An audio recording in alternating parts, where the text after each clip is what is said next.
tohodle hrnce naložíme srnce, uvaříme omáčku a ta půjde na dračku. Díky, děkujeme za upřímnost a teď vypadni a chcípni! Ty k***a!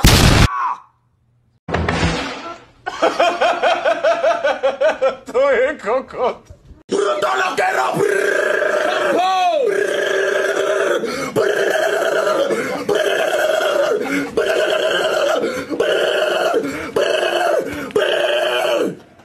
Let's fucking go!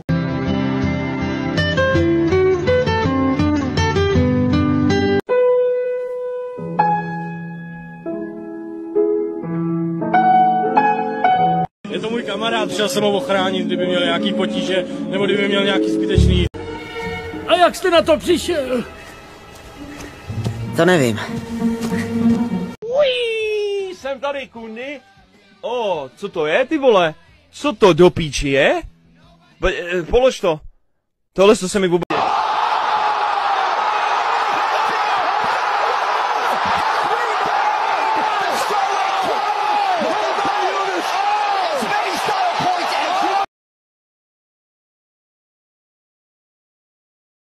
Předávám telefon tomu, kdo mě až podezřele často vidí nahatýho a líbí se mu to. Předávám telefon tomu, kdo pašoval imigranty do Afghánistánu. Dávám telefon někomu, kdo mě osával na Geek Campu. Předávám telefon někomu, komu by pomohl Bombardino Krokodilo. Předávám telefon tomu, kdo se snaží být jako kovy. Předávám telefon tomu, kdo by měl mít minimálně tolik pořadu jako Jaromír Soukup.